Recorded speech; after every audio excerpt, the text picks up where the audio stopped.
Hi, and welcome to Mindful, Beautiful, and Thriving, a podcast series by Tharaka Foundation focused on youth mental health.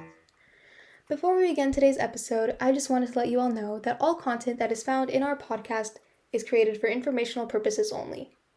This content is not intended to be a substitute for professional medical advice, diagnosis, treatment, or therapy. Always seek the advice of your physician or other qualified health provider with any questions you may have regarding a medical condition, and never disregard professional medical advice or delay in seeking it because of something you have heard in this podcast. Thank you so much, and without further ado, let's get started. Welcome to Mindful, Beautiful, and Thriving, a space where we explore how to live with intention, raise compassionate children, and build communities rooted in empathy and courage. Today's special episode is deeply inspiring. I am joined by two remarkable young leaders from Return Gift. Evanka Parekh, who is the president of Return Gifts, and Eashan Parekh, chapter president of Mission San Jose. For those who do not know what is Return Gifts, it is a non-profit focused on providing menstrual hygienic products to girls and women in need, ensuring dignity, access to education, and breaking stigma around periods. Ivanka and Ishan, welcome to the show. Thank you so much, Ms. Nagval, for that amazing introduction. My name is Evanka Parekh, and I'm a senior at Mission San Jose High School, and I've been the founder and president of Return Gifts for the past 4 years. Thank you, Ivanka. So let me begin with you. You started Return Gifts while still in high school. And that's not something most teenagers take on. So, what did you see or experience that moved you to begin this work? Was there a specific moment when you thought this needs to change? That's a great question. I started Return Gifts when I realized how invisible period poverty truly is. I think most people never have to think twice about period products, but they're a necessary expense for most women. And so for many of us, it's a monthly source of shame, stress, or even missed school. And honestly, the specific moment for me was when I watched a movie called Padman. It was about a husband who wanted to help his wife during her period, but couldn't afford the right products to do. Watching the way limited access truly happened on my screen made me realize something needs to change. I think also learning how common it is for girls to skip classes or use unsafe or unreliable alternatives simply because they don't have access to basic supplies really stuck with me. Periods aren't a choice, but access is, which felt deeply unfair to me. So when I realized that it and became part of the growing problem, I decided that I wanted to do something about it. That is so powerful. Even I will tell you, I also watched that movie and I felt little bad, but I did not act upon it. You are that one who noticed something and you chose not to ignore it. My God, you are adding so much value. Thank you for doing what you're doing. So, Ishan, I will now come to you. Tell us a little bit more about you and stepping into leadership role as chapter president of Mission San Jose. What motivated you personally to get involved in Return Gifts? Yeah, first to start, my name is Eashan Parekh, and I'm a freshman at Mission San Jose High School. I've worked with the Return Gifts as a chapter president since 7th grade. So, as chapter president at Mission San Jose, working with Return Gifts, I initially joined because I believed in the mission. Period poverty isn't something that gets talked about enough, especially among guys. The moment it became personal for me was when I started learning how many girls miss school every month because of something completely natural. School is supposed to be an equal space for everyone. And realizing something so basic could create so much inequality made me want to step up. That's wonderful to know. Like you took it on as a personal mission and you're joining your sister and feeling for other girls and women and providing your support. So, for many young listeners and even adult, this topic may not be something openly discussed. So, Ivanka, can you help us understand why is access to menstrual hygienic products such as a we are talking about these things, critical issues, and I do believe, Ishan, and you touched little bit, but what happens when they don't have access? That's a great question. So, access to menstrual hygiene products is more than just about access. It's about health, dignity, and opportunity. And so, when girls don't have access, they end up having to miss school or other extracurricular activities like sports and clubs and such. And that isolates them during their period. So, when it adds up, missing a few days every month can impact confidence, academic performance, and long term opportunities.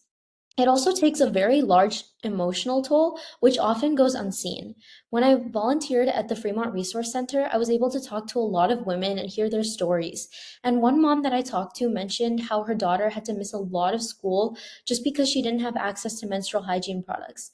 The embarrassment, anxiety, and feeling that your body has something to hide is something that no one should ever have to feel. It's a natural biological process that nobody should be held back by, and access changes that. Yep. When we talk about thriving, we often talk about confidence, education, and opportunity. And just this small thing, if missing and it's impacting confidence, dignity, opportunity, you're absolutely right. We need to provide these basic needs to empower our girls and women. Thank you for sharing that. And can you share a moment that made you realize this work was making a real difference? Maybe a story from a distribution drive or a partnership, something that stayed with you. Yeah, I like the question. So, one moment that really stayed with me was during a Fremont Resource Center distribution drive. In that drive, we provided gift bags filled with sanitary napkins that would last a couple months.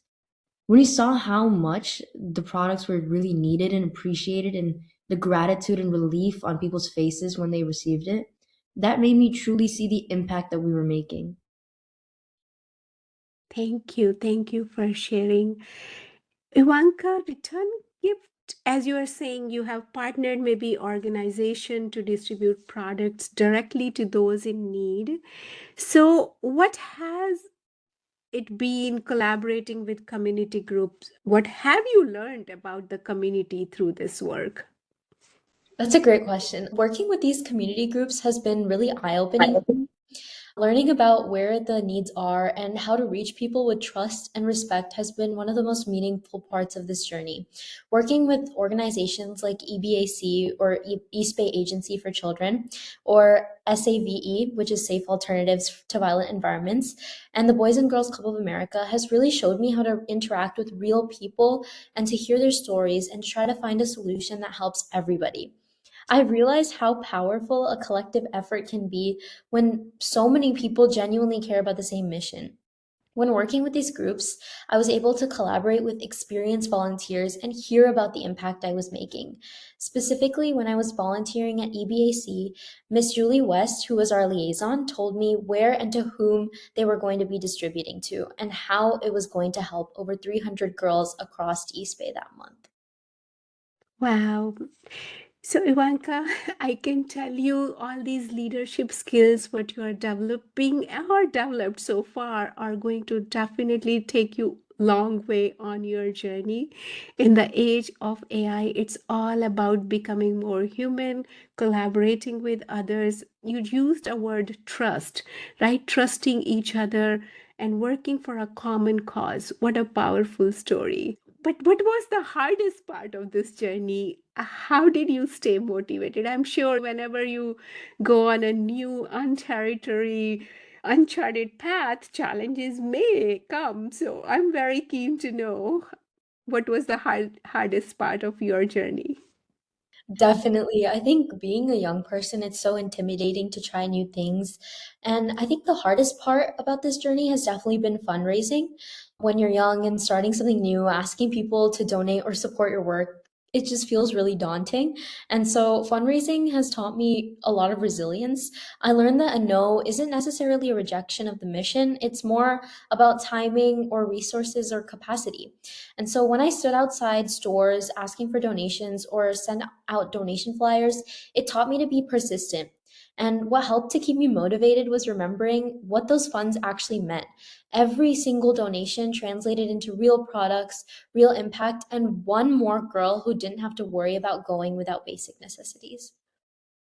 Thank you, Evanka. And I will tell you, I'm also a woman in technology sector. And when I was entering that sector, I did not have courage to ask for help. And listening to you won't hesitate to ask. So I'm so glad you are having that experience right now. And when you enter tomorrow's workforce, you don't need to have any stigma, or you don't need to hold yourself back asking for help. So I'm so proud of you. So, Ishan, now to you, what leadership lesson have you learned? What you wish more students understood? Yeah, one really important lesson that I've learned throughout my time here is that leadership is about taking responsibility and being consistent. A lot of students think you have to be the most outgoing person out there to lead, but it's really about showing up, following through, and overall supporting your team. Leadership also means listening and understanding different perspectives and making sure everyone works as a unit. Beautiful. I love that. To be honest, as I said, I'm an IT professional, and I do observe that leadership is not about title. It is about responsibility, empathy, and persistence. And both of you embody that. So you are leaders already, whether you know it or not. Yeah, small nonprofit titles, though, that's important. But I think having those life skills is the need of the hour, and both of you are embodying that. So I'm so proud of you. So now I want to speak directly to the kids and teens listening today. Maybe they feel inspired by your story, but think, I am too young.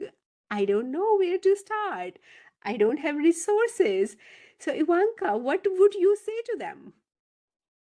I really appreciate your kind words, and I think I would tell them that being young is an advantage and not a weakness. You don't need a perfect plan to start making a change. You need compassion and the willingness to try. I think failing and being rejected, it's all part of the journey, but when it's worth it when you can see the change that you help make. And impact doesn't come from having everything figured out. It comes from having the courage to start regardless. Absolutely, absolutely. Thank you. So, Ishan, what is one simple action a student can take this month to make a difference in their own school or community? Yeah, I think that's a very empowering question. So something super simple that some student can do this month to make a difference is just to start a conversation. It could be as simple as talking to a teacher about stocking products in restrooms, or organizing a small donation drive with friends, or even just educating classmates about their cause. Change doesn't have to start big. It simply has to start. Absolutely. I love that. It's not about doing something huge, it's about something meaningful. That small conversation, right? Even courage needs to be there to begin a conversation. And you gave wonderful ideas to our students. So thank you for that. So before I close, I want to ask something more personal. So, Ivanka, how has this work changed you? Not just as a leader, but as a person. Honestly, I think this work has really taught me how to listen and how to understand even the people that don't have the loudest voices. I found that I'm more patient and more understanding now, and I try to see things from a different perspective as well as my own. That's beautiful. I think most of the people they want to talk more, not listen. And active listening is so important. That empathy, compassion you were talking before is the need of the hour. So thank you for sharing that. So Ishan, what has this journey taught you about empathy and community? Yes, it has taught me that it's easy to overlook issues that don't directly affect you. But community is about supporting each other even when the struggle isn't your own. I've learned that real strength in a community comes from people stepping up for each other and working together. You're absolutely right. Boys and men, they shouldn't think, hey, it's not my issue. Why should I need to care about it? Why I need to get involved? But you're absolutely right. We are in it together. We need to support each other. We need to step up for each other. I stronger together. That's how I see it. So I would love to end with something simple and powerful. Can each of you share one message, just one sentence, for every young listener who wants to live a mindful, beautiful, and thriving life? So, Ivanka, starting with you. Yeah, I think one message that I would leave with everybody who wants to be mindful is just to be compassionate. Listen to everybody and make sure you're aware of all the present people around you and what everybody's doing, just so you can keep in mind and lead with confidence. Wonderful. Shan, what would you like to say? Yeah, so one message I would definitely give to anyone watching is just to begin. No matter what problem you're trying to solve, you need to begin trying to solve it. You are reminding me the Nike logo, just do it, right? Do not procrastinate, do not overthink, just get into action. And the 1,000 miles journey begin from that first step, right? So you are encouraging us to take action. Thank you so much. To everyone listening, thriving is not just about success, it's about awareness, it's about compassion, it's about noticing a problem and choosing to act. Ivanka and Ishan reminds us that you are never too young to lead, never too small to make an impact, and never powerless when your heart is aligned with purpose. Thank you both for being here and for the work you're doing to create dignity, opportunity, and hope. This is Mindful, Beautiful, and Thriving. Until next time, live consciously, love courageously, and serve generously. Thank you so much for joining us today. Thank you so much. Thank you so much for this opportunity, Ms. Nagpal. We really appreciate it. We appreciate your presence here. Take care. You are listening to Mindful, Beautiful, and Thriving, a podcast series by Tharaka Foundation. As part of our youth series, we will be releasing new episodes every month, so make sure to continue to check those out. We hope you enjoyed this podcast, and we thank you so much for listening.